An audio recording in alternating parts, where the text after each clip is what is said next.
Good morning and welcome to Entrepreneurs Hour, right here on WRFR 93.3 FM. Every week on Entrepreneurs Hour, we dive into stories of triumphs, challenges, and lessons learned, highlighting how local organizations and individuals are working together to foster a thriving business ecosystem right here in Knox County and beyond. Whether you're starting a business, growing one, or supporting the local entrepreneurial community, this show is exactly for you.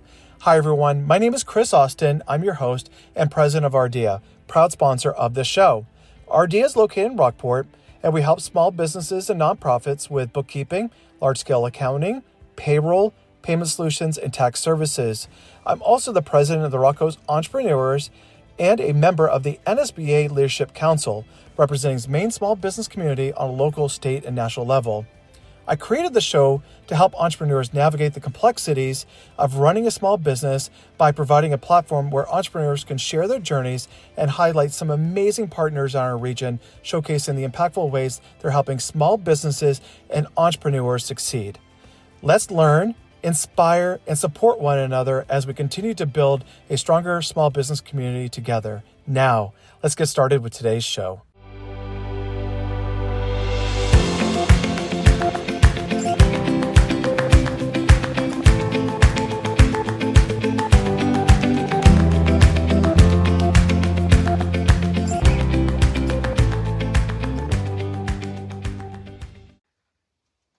Well, good morning, everyone. My name is Chris Austin. I'm your host of Entrepreneurs Hour.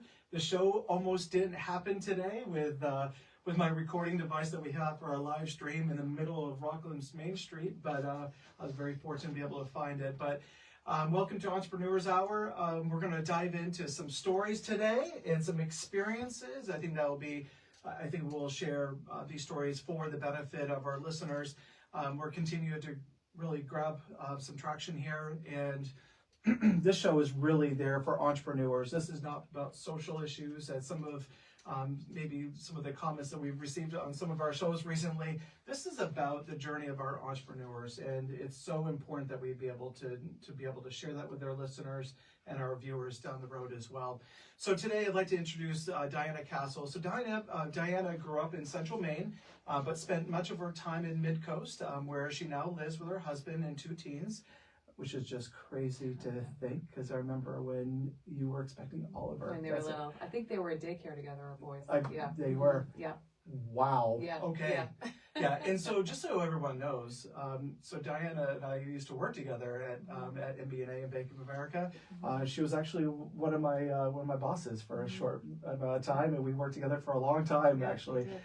So it's just full circle. Here we are. Yeah. But anyway, so she spent 30 years in corporate America with leadership roles at MBNA and Bank of America. She's focused on business banking strategy and execution. She also comes from a family of entrepreneurs. Diana eventually decided to start her own business, which is why she's on the show today, launching a short-term rental management company that she runs alongside her corporate career.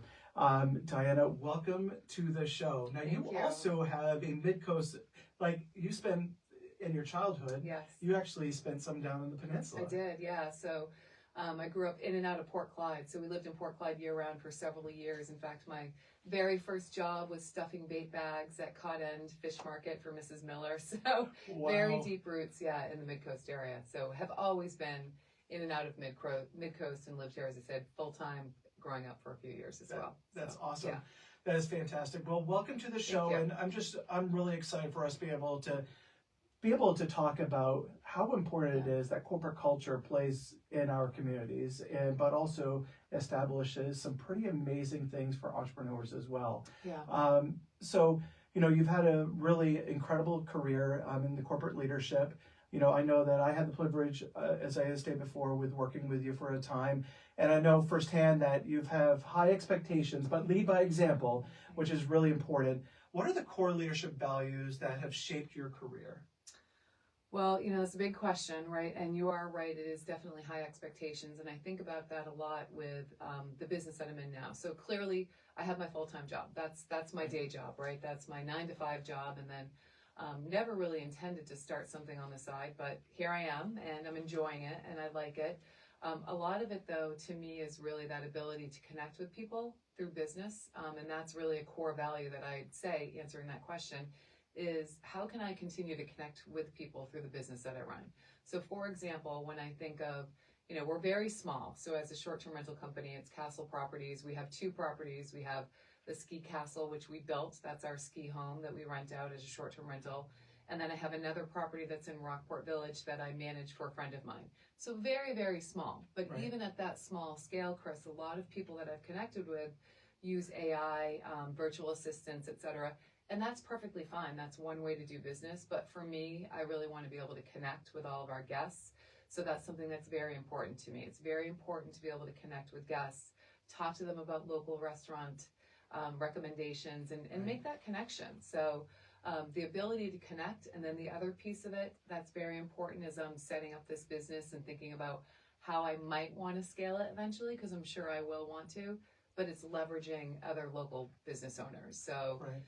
In Bethel, I've partnered with just a local woman who makes cheese boards, and I have her deliver cheese boards to guests when they check in. So I'm making sure that I, again, really get that local feel. Here in the Midcoast, I've worked with Justin Ford, who you used to work with as Right, well at that's MBNA. The old ops Yes, manager. yeah. That's right. He has an incredible business where he evaluates short-term rental properties for safety. So it comes into your property and evaluates and says, here's how somebody can get hurt. Here's how somebody could get, physically injured in your home. And that's a pretty big deal. So it's been great to really be able to partner with him and support him. So those are kind of 2 things: the ability to be able to connect with people myself, and then leverage and support other local and small business owners. Awesome.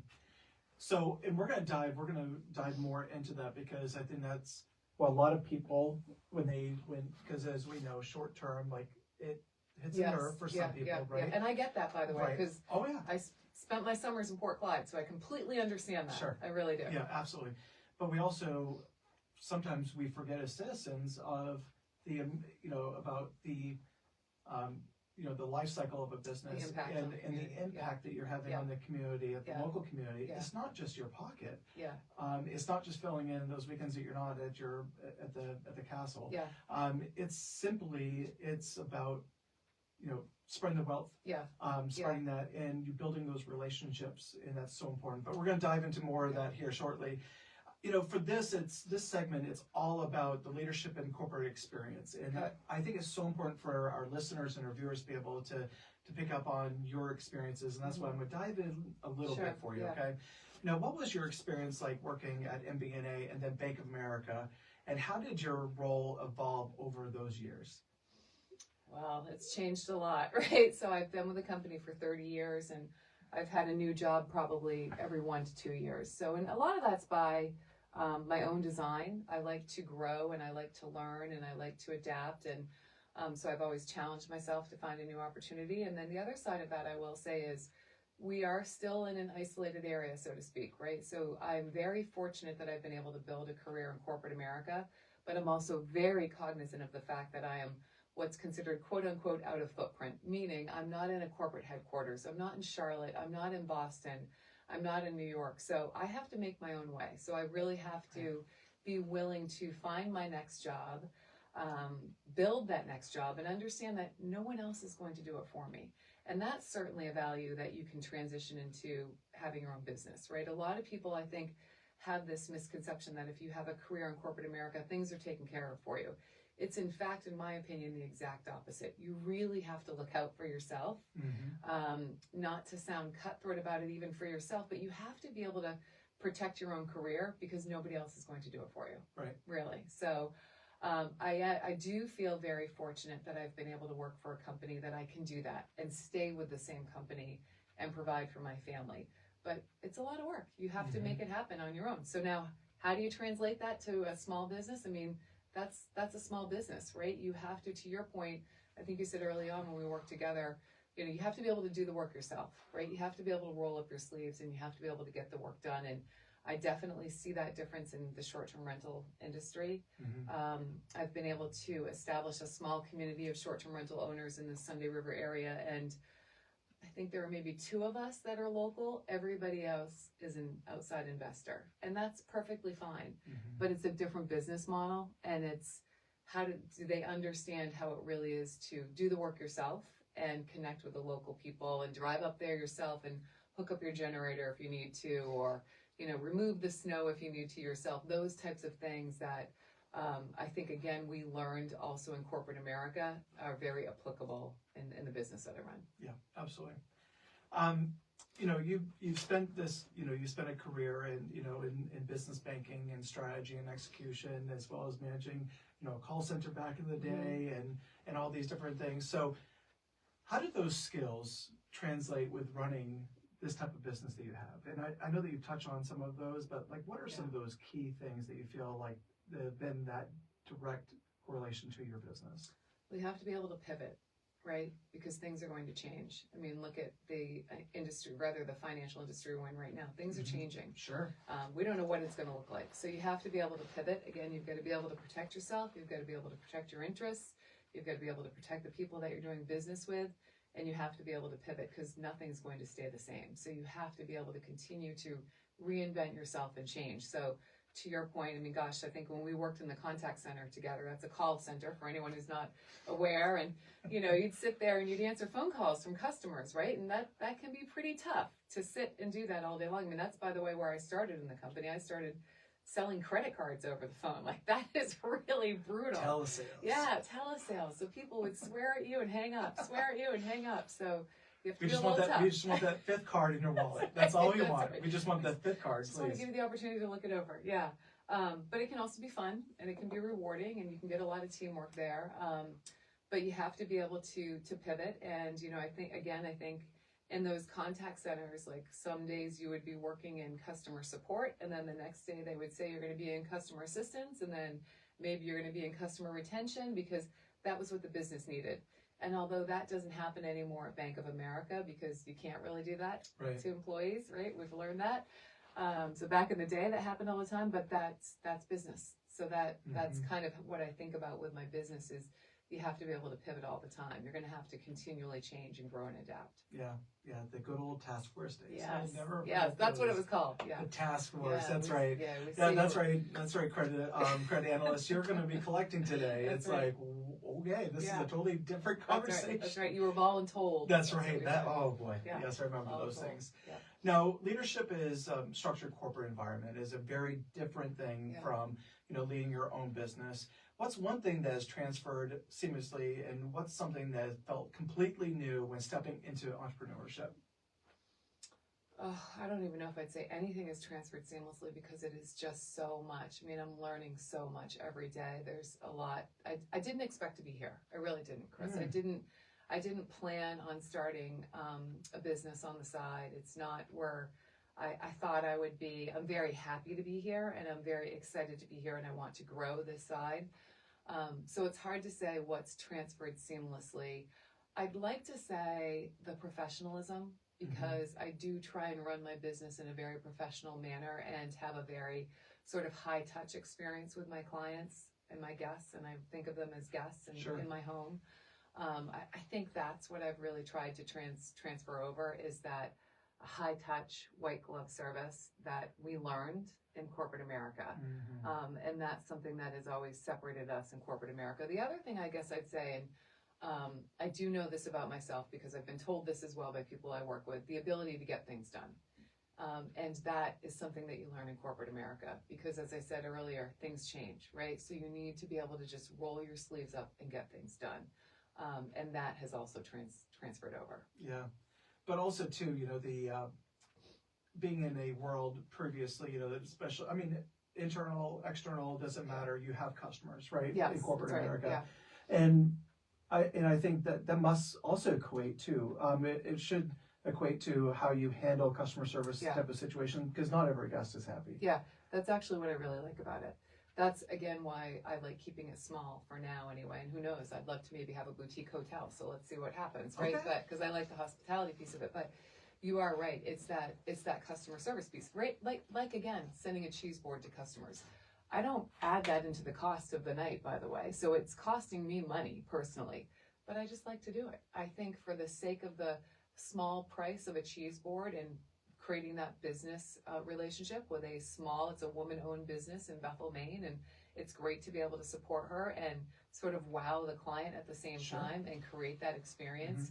So those types of things I really do enjoy. And it is customer service, you're right. So it is having the conversation with the clients. And that's, again, where I go back to people are starting to use virtual assistants and automate all of their responses. And that's perfectly fine. It's just not how I want to do it. Now, I could come back 2 years from now and say, well, now my portfolio has grown and I can't physically handle it all. And maybe I have to do that. But right now, I have the ability to do that. So it is that level of customer service and that interaction with clients. That white glove experience definitely would be enhanced with that for sure. Yeah, I respond to every message personally, every single message personally. That's really important because people can tell when they're talking to a bot or they're using, a third party. Yeah. So that someone may not know the property themselves and know what's in that area, and that is really, really important. Yeah.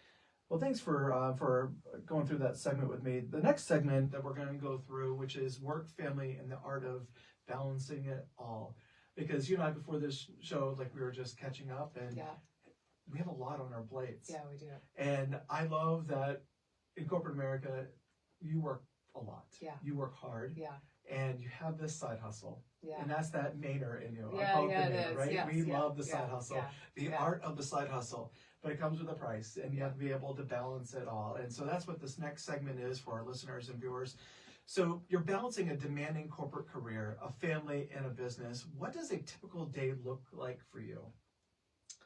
Well, it's definitely a lot, but I like to also, and maybe this is the Mainer in me as well. I don't feel like I do any more than anybody else, right? We're hardworking people in this state. That's what we do. And to your point, I think you grow up in this state, and I always had multiple jobs. There was never just one job, right? You always had multiple jobs because that was how you got it done. You had to kind of piecemeal things together. It was very hard to live off just one job in this state.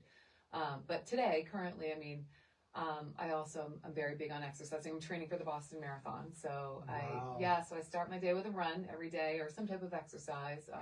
I try and vary it up, but get up at 5 o'clock in the morning and start with exercise in the morning, as I know you do as well. And then I'm fortunate now that my kids are older. So my oldest son is a freshman in college. So he's gone. He's out of the house. Wow. Doesn't mean he doesn't constantly message me and ask for things, but he is gone. And then my youngest is a sophomore in high school. However, as you also know, high schoolers are pretty needy. Right? They've got... Yeah, I got 2 of them. Yeah, I know you do. Yeah, my wife and I, Yeah, they're pretty needy. And we do that with 2 other families, too. That's a lot to balance. It's awesome. Yeah. So that's why I'd say I'd never fool myself and say I'm balancing any more than anyone else, because everybody's got a lot on their plate. But I do always start the day with exercise, and that's my one time for myself. I have a couple of women that I run with. We always say what stays on the road, or rather said on the road stays on the road, so it gives us that time to kind of debrief. They're great for giving me sort of advice and counsel as well in terms of on life things. So I try and squeeze those moments in where I can with my running partners. So I start with a run in the morning, and then really I just go straight to work. So, take a shower, go straight to work, and then I'll come down, drive my son to work, school rather, go back to work. And I do a lot of stuff for my short-term rental or my side business, either in between on my lunch hour, or after work. So when, my day job ends at 5, that's when I open up my laptop and make sure if there's anything I need to update. And I do work on my property management company really every day. Mm-hmm. So whether that's the most efficient way to do it or not, I don't know, but I do. I sort of do a little bit every day, and then I'll make a list of things that I need to do if there are big items that I need to do to get caught up on the weekend.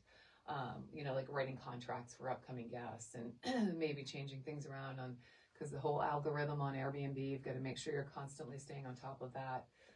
So I do a lot of that on the weekend as well. So structure, I'm hearing a lot about structure, having a sounding board, which is really important. List making. List making is awesome. These are all things that I think that are really important for our listeners to hear. I would love to know, when was that moment that you decided, I need to have this side business? Well, I went back to school at, I think, 50. So I just graduated from Northeastern recently. So and kind of back to your point, I always feel like I have to be doing something, right? So I think my oldest son went off to college.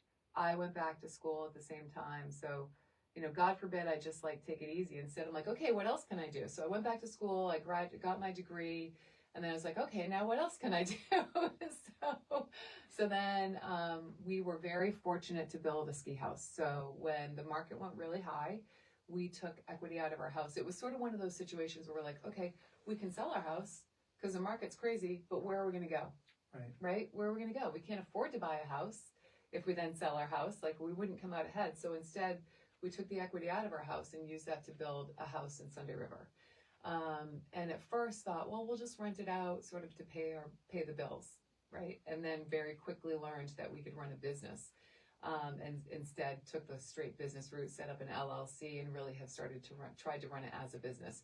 And as soon as I did, like, the first rental, I was really anxious about. I was really, really anxious about the first rental and, having people in the house.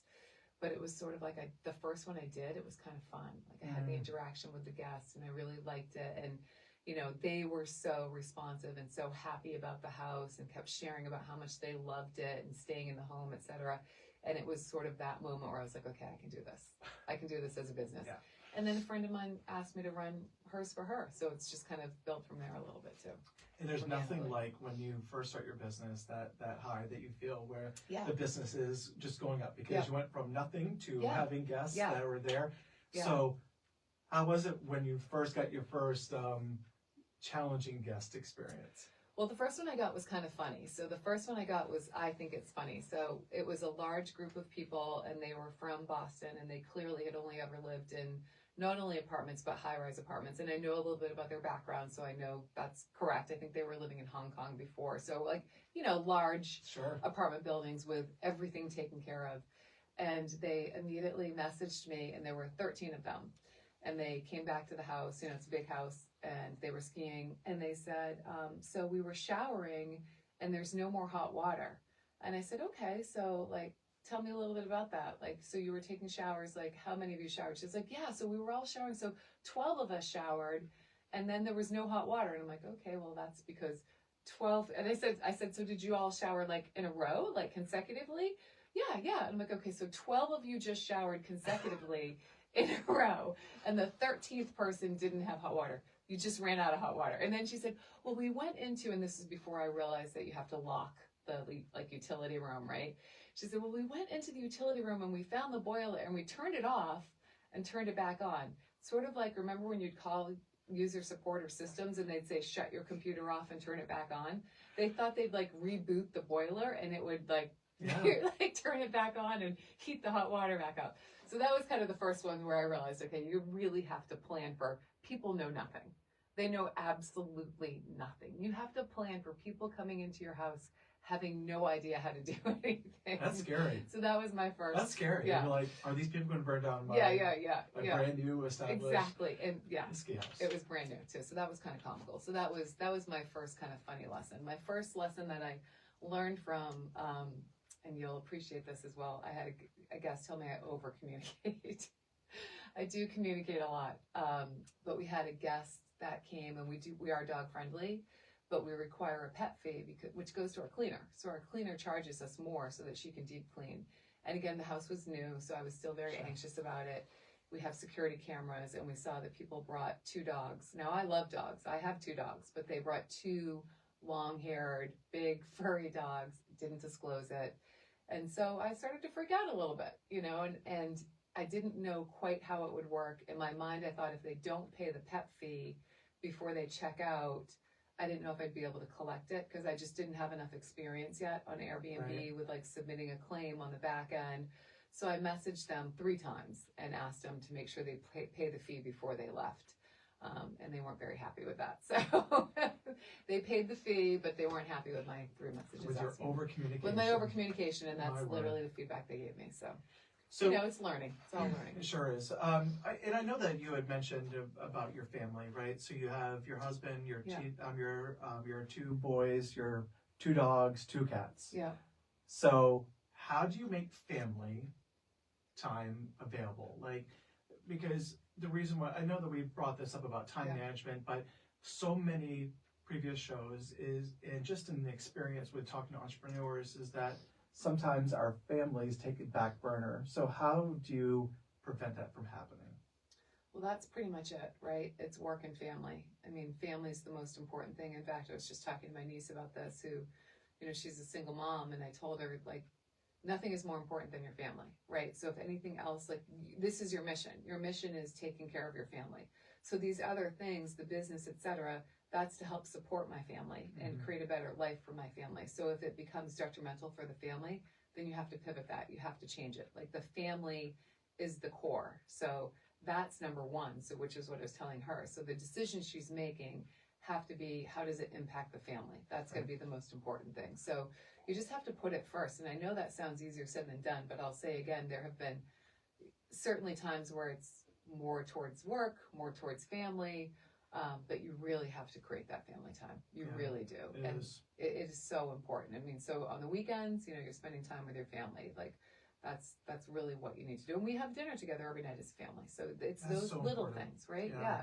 Sitting down together and having dinner together. Last night we had pizza, and I said to Lars, can you go sit at the table? He's like, Mom, we're only having pizza. I said, we're still sitting down at the table, right? We're still going to sit down at the table and have pizza together as a family. Right. So you have to do that stuff together. Yeah, no phones, just connect with the family. Yep. Yeah, that's so important. Now, many people hesitate to start a business because they fear it will take over their lives, right? That's their fear. Also, their fear of failure. Right?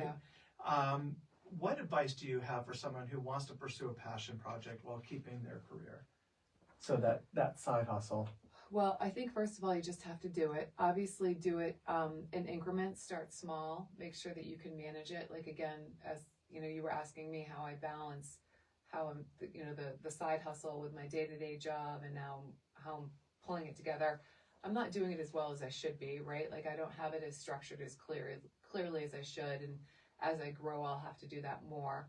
But I think that's probably what I would say is just start small. So start with what you think you can handle. Like, for us, it was the house that we built for ourselves and then renting that out. And then my friend asking me to manage hers. And I don't think I would have taken on another property if it wasn't for the fact that I know the person, they're close by, it's her house. Now, as I think about where I might want to venture out, I'm already thinking of an area that I'm familiar with. And some other people might give you different advice. They might say, look just at the numbers, because you can do that specifically for short-term rentals. You can run all the data and all the analysis and understand, like, where's the best return on investment. For me, I'm really focusing on what area am I familiar with, because that's going to be easier for me to balance with still having my job, because my job also is the priority, right? So it's my family, it's my job, and then it's my side hustle. Like, my side hustle cannot impact my job. My job is my livelihood. Right. This is just something that's on the side too. So you've got to just maintain that balance. Right.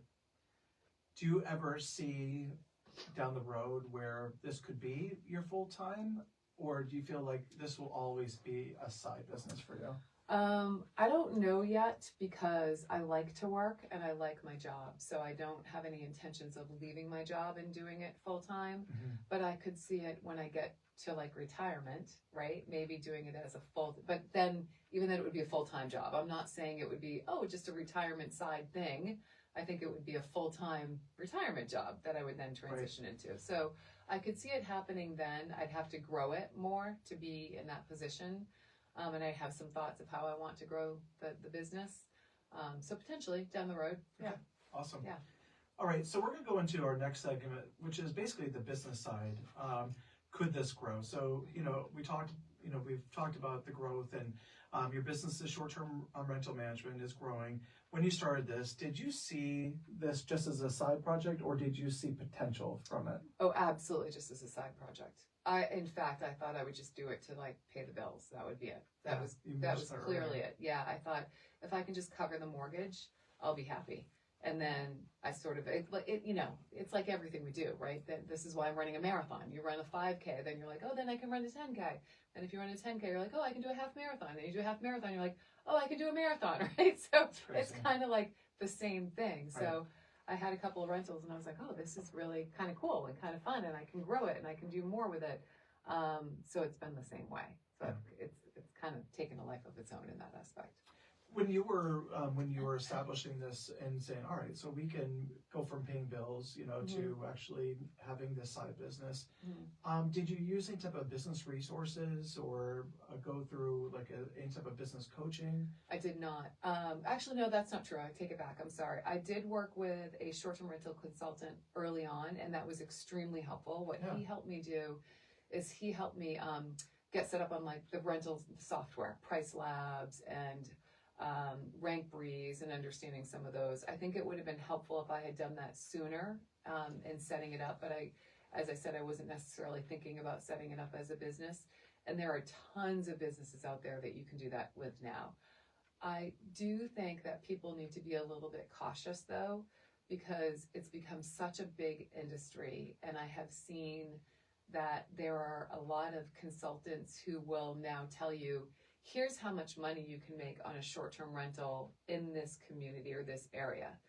And that's not necessarily true data, in my opinion, because it doesn't take into consideration, and again, my opinion and my experience, Maine is very unique. Our utilities are very high. Our cost of doing business is very high. We have limited services, so it's very difficult to find, people to come and clean the property. It's difficult to find people to service the hot tub. It's difficult to find people to do property maintenance. So you have to really establish relationships with those partners. And I've seen that already early on. So I've seen the experience of other peers come into the area, specifically in Sunday River, by the way, there are a lot of consultants who run their entire business on showing you how much money you can make in a community as a short-term rental. The carrot, right? That's the carrot. And they partner with real estate brokers, and I'm not saying this is right or wrong, it's just very different. And so they partner with real estate brokers that are just interested in selling the property, right? They're not interested in a long-term relationship. It's just selling the property and moving on. And then they show you how much you can make on it through AirDNA analytics. Now, I could do the same thing, but the missing piece of that is, what's it like to do business in that community? That's the missing piece, in my opinion. So I think the advice there is, yes, work with consultants, and yes, take that advice under counsel, but understand what it's like to do business in that community. Because I truly think Maine is a very unique place to do business, and every community within Maine is very unique, and you need to understand the community that you're doing business in. I mean, when we were posting about this show, like, we saw some people with their challenging mindsets when it comes to this, right? Yeah. And it's a hot topic. Like, we know in Camden, like, the majority of homes are short-term rentals now.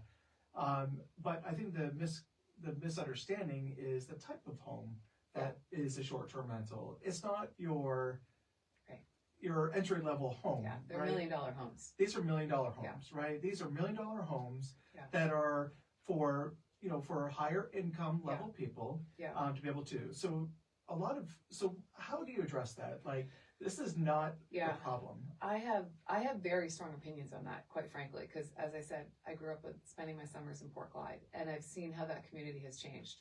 I don't like it, personally. I really don't. Like, I don't like that there aren't any local fishermen there. Or there are, but not as many. Like, when I was growing up, I knew everyone who lived in every house, and they were all fishermen, and that's what created the beauty of that community. I think there has to be a balance. I won't pretend to say I have the answer to it, but I feel good about how I'm doing it, and I do think there needs to be a balance. So again, my primary experience is in the Sunday River area, and so when I think about my experience in Sunday River, I consider myself a local, even though I don't live in that community. Sure. We built the house for ourselves, and I grew up in Auburn, and my kids went to school there, and it's kind of cool, my father's family were loggers, and my uncle came and said, I think that when we were kids, like with my grandparents, we logged this area. So I have very deep roots in the overall community as well. And I use, as I said, all local people. I work on it myself. I go to the house. I also work with people in my short-term rental group who've never even been to the property that they own and have no intentions of ever going to it. It's just one in a portfolio. And Chris, it would blow your mind to know how many people there are that are doing business that way. Now, they also support the local business, because I know the person who services my hot tub makes, just if everybody turns over, $20,000 a week. he's bringing in hot tub fees. So it's a lot. There's a lot. $20,000? Or maybe it's $20,000 a month. $20,000 a month. Sorry, $20,000 a month. For maintenance on a hot tub. For maintenance on a hot tub. Okay. Anyone listening, That's in Sunday River. this is an excellent side hustle, I and know. nobody can do pools or hot tubs in this area. I know. Yeah, go ahead. It's a big business. It is a big business. So that's, I guess, my point in terms of, I'm always trying to be very thoughtful and thinking of how do you do it right? So exactly to your point. So let's think about how we can support the local business owners and local business people. $1 million home is not a starter home. It's not going to be a starter home, right? But we can partner and say, okay, let's build some businesses that will support this industry, like maybe it's hot tub maintenance or whatever the case may be, right? Like, I think there are ways for us to be creative as a business community and think about how do we pull it together. Now, that doesn't answer the question of short-term rentals overall in a community. Again, it's not my place to answer that question. I see very clearly both sides of it because as I said, I sit in these groups and I've told people, I don't really like kind of how you do business. I don't really like that. I've made it very vocal. As a Mainer, it makes me uncomfortable. It makes me uncomfortable that you're coming in and you're just buying property here and you're never, ever going to the house and you're just running it as a business. I understand it, but I don't like it. Do you think that's a minority of these vacation rentals? Or do you think they're the majority? Well, in Sunday River, it's a lot. Yeah, it's a lot. I'm the minority in Sunday River. Interesting. Yeah, I'm the minority in Sunday River. I think in Midcoast, I couldn't speak to it as much because I just manage one property, and again, it's me. Right. And I'm already enjoying that because I've got repeat renters coming back this year, and I know them, so I'm having a nice relationship with them. And that's again what I really want to do is have that relationship with people. But the business itself is huge, and the consulting firms that talk about areas to go into are huge. It's very big business. Wow. Very, very big business. And I think, a lot of people might have, there are some people in the group who have like 40 homes.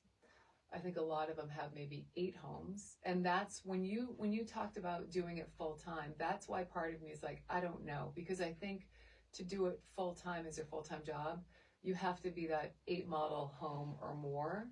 And I don't know that that's what I want to do. Right. Because I want to be able to keep that small relationship, Yeah, and I think if you go full time with it, I think you're going to become the cleaning crew, and Yeah. I think that's probably how you'd be able to, if unless you have the 40 properties or 50 properties, which is just mine. Yeah. That just blows my mind on that. But Yeah. but also too, I think that you just nailed something, earlier when you were just sharing your guest experience, but also how important it is for you to work with local businesses. The cheese board, the one with the cheese boards. That is great, and I think that needs to be vocalized more and done more on a local level here in Midcoast. Agreed. Because I think that your bed and breakfast, they have that type of experience. Agreed. I have friends that are innkeepers, and I know how important it is to them to have that local community. They're part of their local chamber of commerces, their business groups. They are part of their community, but they also know how important it is to bring all those folks in for the best guest experience. So how do we get everyone on board? Like, how do we take your model that you're doing and do that locally and vocalize it? It's a tough nut to crack, and I think again, the communities are very different doing business in both the Sunday River community and the Midcoast community, because although we are a tourism industry, we're not primarily a tourism industry here, right? Like, we're more of a, year-round community.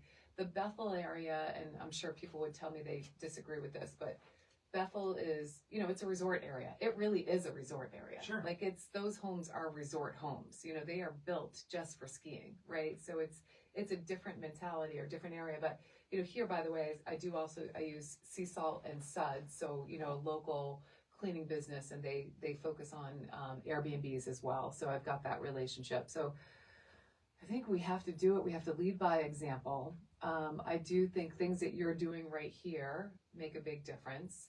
I think the more that we can establish sort of smaller groups, like what I've done with the short-term rental group in Sunday River, right? That's the group that I have there, where we're a group of owners and we kind of work together and network. I don't have one of those here. Yeah. I don't know if that exists here. I think there are actually a lot more property management companies here as well. Yeah. So I think, maybe getting some of those grassroots things going here as well. Yeah. I take the same approach with my Airbnb that I manage here. I leave them a bottle of wine. I could get myself in trouble for that. I don't think legal. I'm supposed to do that, but I do. I leave them a bottle of wine and I leave them a handwritten note and communicate with them, etc. So I just try and do the same thing and take the same approach. Wow, that's great. Yeah. So establishing a local group, I think, would be beneficial for sure. Yeah. And then reporting. So I'm already feeling like I have some work to do here.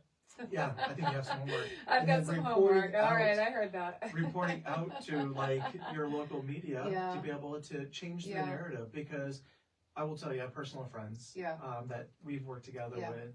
My best friend and his wife. They're also in this business. Yeah. Okay. Yeah. And it's one of those things that it is a tough business sometimes. It is. And It's they not have a easy. full-time career too. Yeah. Both of them. And so you're sometimes feeling alone if you're a property owner. Yeah. If you're doing it by yourself and putting yourself into a group, you're no longer alone and you're sharing best practices. I think that there's something I here. think there's some homework. And I cannot wait for a roundtable of property owners to be able to talk about the difference. I will say, by the way, I do. I support regulations. I do. I think it makes sense. You should have Justin Ford on here. Right. I mean, you have Justin. If you're listening, you got to be on the show. He's amazing. I mean, more people get injured in short-term rentals than they do in hotels. It's important to inspect a short-term rental, in my opinion. I had a safety inspection done on my home. I had Justin come through, and even though I have fire extinguishers, he was like, those are like baby fire extinguishers. You need big fire extinguishers. He had me swap out all of my carbon monoxide detectors, which, by the way, I swapped them out. And the next review I got was somebody commenting on the carbon monoxide detectors and how happy they were to see them. Awesome. This guest told me that she typically travels with her own because she brings her baby with her. And she always gets paranoid, and she saw the ones that I have, which really is like really super duper plug-in ones, and immediately commented on it. So guests appreciate that. That's awesome. But I think that we have a responsibility as short-term rental owners, just like if you have an Airbnb, an Airbnb or an inn or whatever, you have a license. Like, I personally don't have any issues with that. I think there's a lot around it, but I think that's a good thing. Yeah. Yeah, because I know that this came up, I think last year, like a lot of town of Camden, and I think the proposal was basically to treat them like short-term rentals just like they would a hotel. That means inspections and be able to do it. Do you feel that that's really important to do so then? Yeah, I think that, again, I'm not the expert here, right? Like, I'm very new. I'm a couple of years into the business, and everyone has very different and strong opinions about this. But I do think that it's important that properties are inspected, that there is a certification, whatever that looks like. I think we have a responsibility as business owners to make sure we're providing a safe environment for our guests. Yeah, that's great. If you could go back in time, what would be some advice that you'd give to your younger for business self? So what would be something that you would have done differently when you had started this business? Well, I probably would have said start it sooner. Don't be afraid, right? Don't be afraid and start it sooner. And maybe spend a little less. Be a little bit more fiscally responsible. But I would definitely say start it sooner. Don't be afraid. Yeah. Just jump in. Yeah, because it's definitely more expensive if you're purchasing and if you have to get a loan right now. Yeah, it's people think that like this short-term rental business, it's called passive income and you're just printing money. It is not passive income. I spend a lot of time working on this business, and if you're doing it right, there's a lot of overhead. A lot of overhead. Again, it depends on how you run the business, and everybody has a different way of doing it. But there can be a lot of overhead. And we also we look to provide a high-end experience. Like, again, I'm providing a cheese board. I'm providing a bottle of wine. It's a beautiful house. All of the furnishings are new. The linens are new. The mattresses are new. The towels are all new. Like, I wanted everybody to have all white towels, and that means that I'm going to have to swap those towels out and over, right? Because they get stained and they get dirty. That's the cost of doing business that I'm willing to take on, because that's the type of service I want to provide.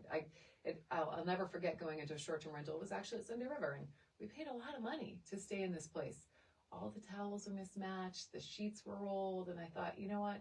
I'll never do that. Never do that. Yeah. So December, we had a very similar, and I was like, you should have rented mine. I know, and I was like, oh. And we also had a humongous group. Yeah, next time. I'll hook you up. Next time we're Yeah. definitely going to. Well, I've got a lot of people as well that I could recommend for you. So, Yeah. which is nice. That's one thing this community does. We recommend to each other, and I know the That's quality so of their important. homes. They know the quality of mine, and we have past business to each other. Like if somebody comes to me and mine's booked, I'll pass it to somebody else in my group, and then that way they can also book off the platform, because we all have direct booking websites as well, Sure. which save everybody on the fees too. So Yeah, that is awesome. Yeah, that's so important to be networking and to have that circle of people that are in, because you can also bounce ideas That's right. and concepts, and this is that group that you're that's talking right. about. It's That's a great group. They're all very, very good people. What are some of your biggest takeaways from leadership in corporate America to owning a business? What are your top lessons you've carried over? Well, as you said yourself, you have to be willing to do the work yourself. Mm-hmm. You have to be willing to do the work. You have to lead by example, and you have to communicate, even if sometimes you're over communicating. And you know, one thing that I also learned, and I learned it the hard way, is you have to let people know who you are, because they don't always know who you are. Mm-hmm. You might know, but they don't, right? So even as we're talking about things like short-term rental, I mean, the comment on the Facebook page, once you said you had somebody talking about short-term rental, was, it was negative, but that's okay, because to me that's conversation, right? It's an opinion. And you could tell that person immediately said, oh, this is somebody from away coming in and trying to take business. That's exactly what the perception right? That's is, exactly what the perception is. So if I don't let them know that I'm local and that I grew up stuffing bait bags in Port Clyde, they don't know, right? They say this is some lady living in Midcoast, and the picture that I posted was standing on someone's boat. So that's creating a perception, right? So you have to let people know who you are. Look, I've lived on my own since I was 14. I have worked for everything I have. I just got my college degree at 50 something, you know, so, but people don't know that, right? And that's okay. I'm not saying this is some big deal or whatever, but everybody has a perception. So you have to let people know who you are. And something else that we saw in some of those comments is this perception that corporate America is this big evil empire. Yeah. And that they're there just to take advantage of you know, the people in the communities and stuff like that. So I think the misunderstanding is corporate culture is, you know, what it can do for the That's future. right. Because I look back now, That's right. and I'm an entrepreneur. Mm-hmm. I'm around entrepreneurs all the time. Mm-hmm. It blows my mind on how many MBNA alums Mm-hmm. that we have running Mm-hmm. businesses. I agree. Why do you think it? And I think this is where I just want us to have a nice little side about the investment that corporate America puts into their people. Yeah. Right. We went through a lot. Like as a young person going through MBNA, it was a tough place Mm-hmm. to learn to manage the efforts of people. Right. Mm-hmm. And we went through training, and I mean, it was brutal. Mm-hmm. I'll never forget the listening sessions and just watching them just. You know, we were brutal, right? We were taught to be brutal. Brutal. Yeah. I mean, we had to be. cutthroat. Yeah. Like not good. Like Yeah. No, fisticuffs many times. I've could have apologized to people. Like, I'm sorry. Like, you were tough on me. I know I was. You were tough on me. Yes. I really was. I was tough on everyone. Right. Yeah. But it's so important though is that development. Yeah. What that equates to down the road. Yeah. For me, I am not the leader. For my small business that I run today, I am not who I was. I was a micromanager, and I would just try to break people down to bring them back up for what I would want them to be. Today, I don't want to be that sort of leader, so it kind of taught me the other side of it. But sometimes you have to channel that inner corporate America and say, all right, so this is, you know, an HR situation, and those things really are helpful. But why do you think we have so many great entrepreneurs? What did MBNA do to this community, do you think? Well, I do, to your point, I think a lot about what MBNA did to form me as a leader. And I think for me as well, part of MBNA built on what was ingrained in me growing up. I mean, I did grow up in a family-run business. My father had a landscape contracting company, and even as little kids, like we were selling Christmas trees. We were always working. So that was ingrained in me. And that is very much the culture of MBNA as well. Like we worked extremely hard. So I think that MBNA released upon the community here, right? For the people who didn't move with MBNA, those of us who were local and stayed here, it released back into the community this group of people who were very, very hardworking and understood that, you know, reward comes through hard work, right? We really, and I think that spoke to many of us, and our core is who we are as Mainers anyway, because that's sort of, to me, again, sort of the main philosophy, and how to lead and how to communicate. Now, there are a lot of things to your point that, and I think about this a lot as well. For one, we were very young, right? Like I started in leadership positions at MBNA in my 20s. That's really very young, right? Yeah, that's crazy. Really, really very young. And we were in a culture where you had to be really tough and you had to be really sort of cutthroat. And that was sort of ingrained on us. And I think about that a lot, to your point. Like I think back and I'm like, God, I was really difficult, right? Because that's what was fostered. But the other part of me says is, you know what? I don't need to be so hard on myself for that person. I can be thankful for who I was at that time because that's who I had to be. Right. And I've learned and I've grown. I'm not like that anymore. You know, I've changed. That's life and that's growth. The issue is if you don't grow and you don't change. But instead, if you're saying, okay, I'm not even going to say that's not who I want to be or I'm regretful for that because I've learned from it, right? Like that was who I needed to be at that time because that's how we had to be. And that got me through and got me some success. And now I've been able to grow and change and adapt. And I hope that people in the community, back to your question, who are still here doing business are kind of the same way. And I think about Justin, and I told Justin this, Justin Ford, who has his business. When I worked with Justin at MBNA, he was very different from who he is now. And I told him, I said, it sounds odd to say this, but I'm proud of you. And I really am. I'm so proud to see who he's become and how he's developed. And it's, you know, we're all somewhat in the same age group. So it sounds weird to say I'm proud of you because it's not like, you know, he's this younger person, but we've seen each other grow and develop. Right. And that's a really nice thing. And I think that also for those of us who work together, whether we had the best experience, and I know I was tough. So whether we had the best experience then or not, I think we all came through it. And now we're like sort of here together and we want to support each other. Yep. And that's a good thing. And I think we all have the best intentions. And those of us who are still here and trying to do good things took the good things that we learned from MBNA. And that's what we're trying to contribute in the community. Awesome stuff. All right.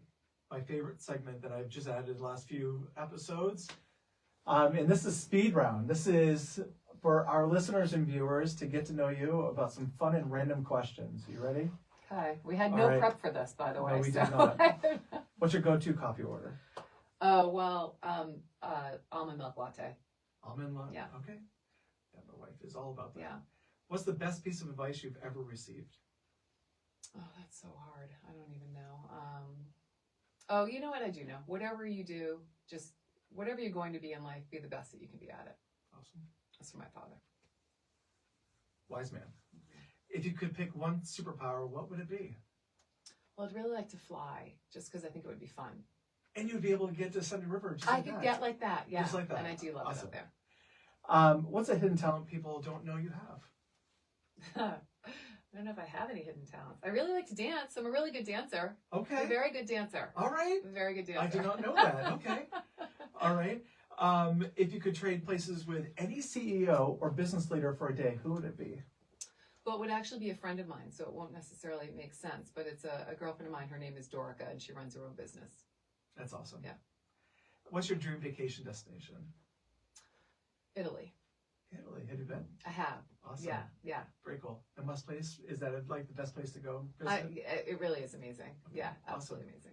Amazing. What book, movie, or TV show has impacted you the most? Charlotte's Web. And why? Okay, we have to expand on this. Okay, why? Well, my father read to me every night before going to bed at night, and I loved animals, and I remember him very clearly reading Charlotte's Web with me, and it was one of the first books that I also read parts of back, and there was so much sort of like fortitude and will in Charlotte's Web, right? Like Charlotte's going to build her web and they're going to save Wilbur. And like, it's sort of it's a sad, but a good feeling story as well. But there's also a lot of perseverance in it. Awesome. So it's a nice story with a lot of perseverance. And I remember that very clearly as a child. Like they were focused and motivated. That's awesome. It's been an awesome conversation with you today. It's been a long time coming, and I'm so glad you came on. Likewise. But I would love for our listeners and viewers to be able to know where they can learn more about your properties and your side business. Yeah, great. Thank you. So I did build the website myself. It's not super fancy, but I am going to be partnering with Shannon Kinney from Dream Local to have it rebuilt. So it is castleproperties.me, so www.castleproperties.me. Yeah. The ski house is called the Ski Castle. You can DM me, just reach out to me on Facebook. I'm very responsive. In fact, that's probably the best way to do it is just reach out to me directly. And I'd be happy to connect and answer any questions. And I really, again, like having the one-on-one connections. We are listed on Airbnb. We are on VRBO. But we do have our own direct booking site, and I'd really like to engage with people. On Airbnb, is there a name for your property? Yeah, it's a ski castle. Ski Castle. That's right, you mentioned that earlier. Diana, thank you so much for coming on today. Listeners, thank you very much for tuning in. Viewers, thank you very much for watching us on Facebook Live as well as on our YouTube channel. Please continue to like, share our videos. There's so much that comes out of our conversations with local business owners and leaders in our community, and it's really, really important that we get the word that's out there. I would just say is that in the next week we're going to have our first faith-based entrepreneur show. We have Greg who's going to be coming on, and Greg Imus is a realtor in Camden, but also comes from California, has an extensive experience of being a builder, a leader, actually ran for political office, and it's quite interesting about hearing that, but also about how important faith is to him and how it really helps him move that forward. Also, tune in next Tuesday for this show, 93.3 WRFR. Please support this local station. They are seeking more support so we can continue to have programming like this. Thank you, everyone. Have yourself a wonderful day and keep growing that business. Thank you.